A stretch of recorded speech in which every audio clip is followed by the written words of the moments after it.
Parents కూడా respect అనేది అసలు ఇయ్యదు. మా పేరెంట్స్ ఏం చేసి సార్ ఎట్లా పడితే అట్లా మాట్లాడతారు సార్. అసలు మా మేడంకి అసలు సెల్ఫ్ కంట్రోల్ అనేది లేదు సార్. మా మీద ఎగబడుతుంది అంటే నైట్ టైం ఆల్కహాల్ చేసాం మా మీద ఎగబడి మమ్మల్ని ఏమైనా చేస్తే మా పేరెంట్స్ సార్ ఆ బాధ. మా పేరెంట్స్ తో కూడా కరెక్ట్ గా మాట్లాడారు సార్. అసలు మాకు కరెక్ట్ గా కమ్యూనికేషన్ అనేది ఉండదు సార్.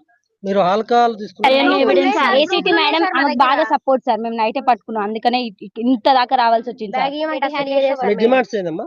మాకు మెయిన్ మా ప్రిన్సిపల్ మేడం వద్దు, ఏసీటీ మేడం కూడా సస్పెండ్ చేయాలి అంతే. మాకు ప్రిన్సిపల్ మేడం అవి ఉన్నాయి కూడా దొరికినాయి బీర్ బాటిల్స్ రూమ్ సీల్ చేసినాం సార్ మేము. ఎన్నడు? నిన్న నైట్ నైట్ అసలు పడుకోలేదు సార్. ఏం జరుగుతుందో అని చాలా భయంతో అసలు పడుకోలేదు. ఎవరు క్యాంపస్ మొత్తం ఒక్కరు కూడా పడుకోలేదు. అందరం భయపడుతున్నాం సార్. నెక్స్ట్ ఏం జరుగుతుందో అని ఇంకా వాళ్ళ కొడుకు వచ్చి ఇక్కడ ఉన్నాడు సార్. అంటే వాళ్ళ కొడుకు వచ్చినప్పుడల్లా మేము చాలా అన్కంఫర్ట్ గా ఫీల్ అయినాం సార్. మేము అందరం ఆడపిల్లలేం సార్. షార్ట్స్ వేసుకుంటాం, ఇంకెట్లనే ఉంటాం సార్. మేము కాలేజ్ లో ఉంటున్నాం, హాస్టల్ అంటే కాలేజ్ టైం అయిపోయిన తర్వాత హాస్టల్ మేము అందరం డ్రెస్ చేంజ్ చేసుకుంటాం. కానీ మేము చాలా అన్కంఫర్ట్ గా